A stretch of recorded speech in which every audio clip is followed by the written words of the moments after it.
Hi, I'm registered dietitian Jason Hunter, and I've been a dietitian now for well over 20 years.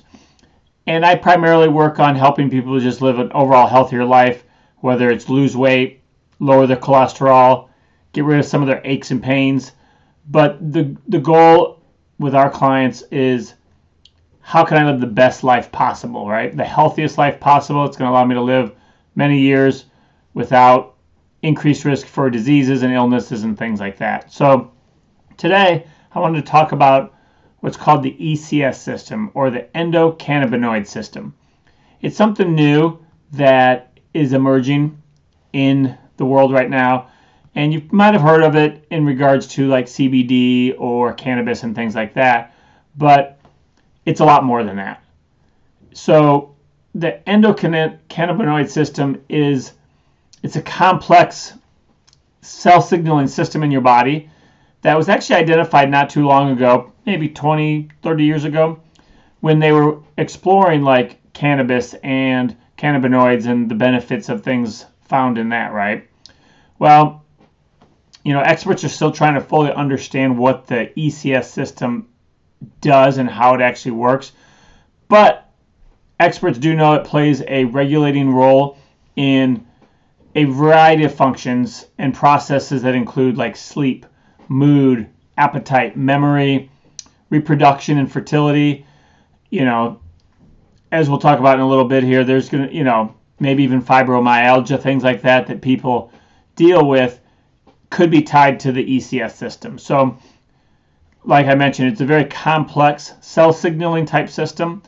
Still learning a lot about it, but in this video, I'm going to share with you what we do know and, how it works, its functions, and what role you can play in regulating this system so that it helps optimize the health of your body. So let's go ahead and get started here. We're going to talk about how it works. So there's three main components of the ECS system. There's the endocannabinoids, there's the receptors, and the enzymes.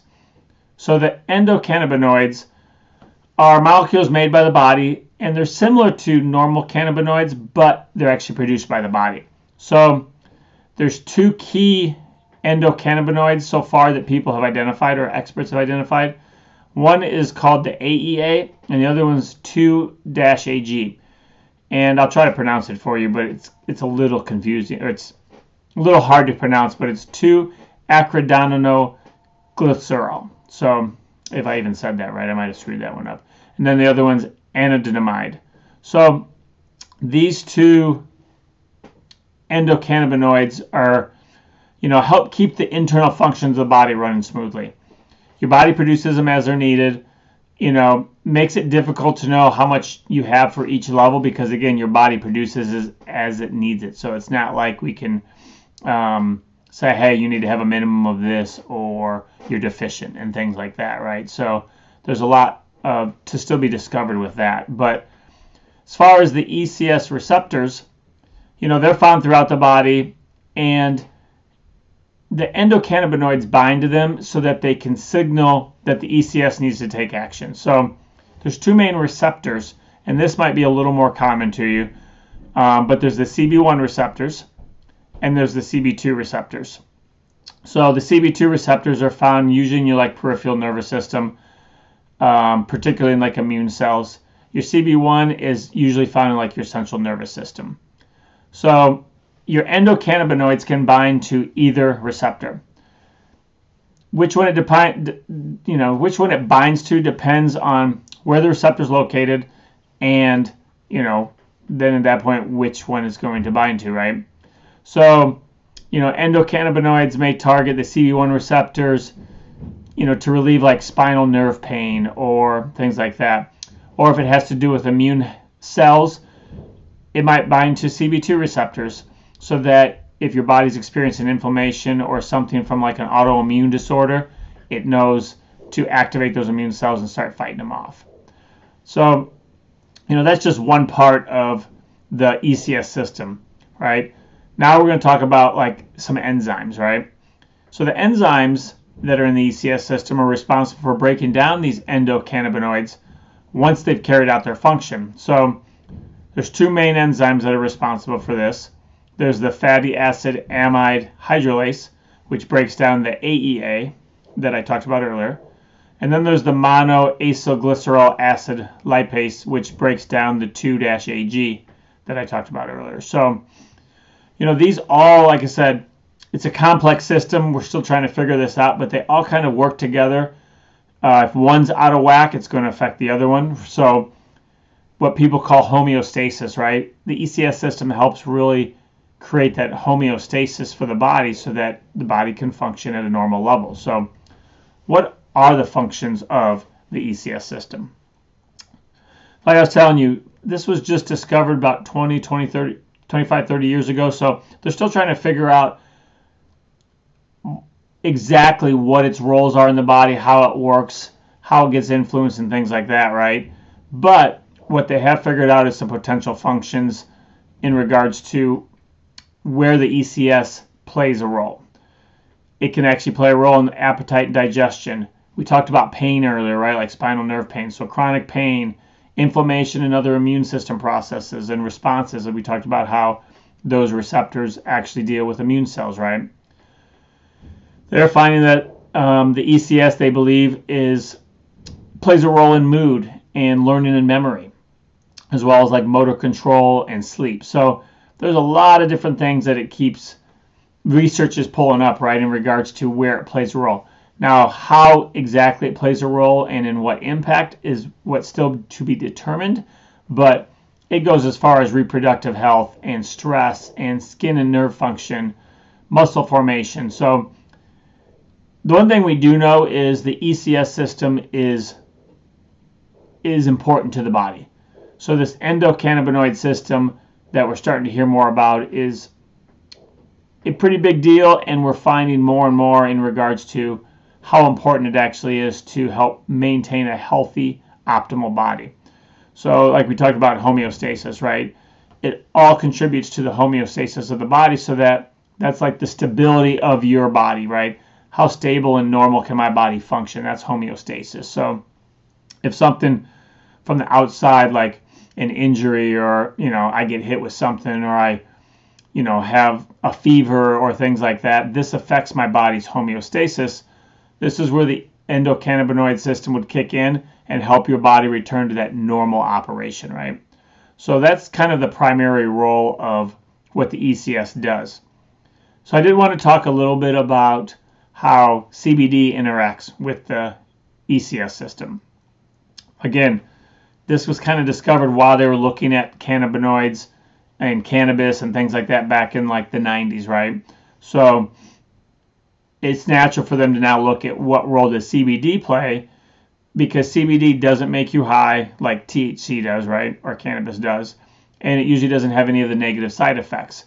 So they want to see, again, what's actually triggering the ECS in regarding how to get it to function or maybe elevate itself to help with pain or immune response and things like that, right? So researchers have been looking into that, and they know that it doesn't bind to the CB1 and CB2 receptors the way like THC would, right? But they believe it works by preventing the endocannabinoids from being broken down. So this allows those endocannabinoids to have more effect on your body, and they believe that the CBD binds to a receptor that prevents that, right? So if those endocannabinoids are broken down, we can't take advantage of them, right? We kind of talked about that a little earlier. We need those to bind and so forth so that we can actually benefit from them. They believe CBD helps with that so that they don't get broken down and we're able to utilize the ECS system a little more efficiently. Primarily, they're looking like in pain, nausea, other symptoms like that fibromyalgia, so forth, where if we can get the ECS system to work a little more efficiently, a lot of those secondary symptoms seem to be reduced. But research is still going on with that to figure out just what type of impact that plays, right?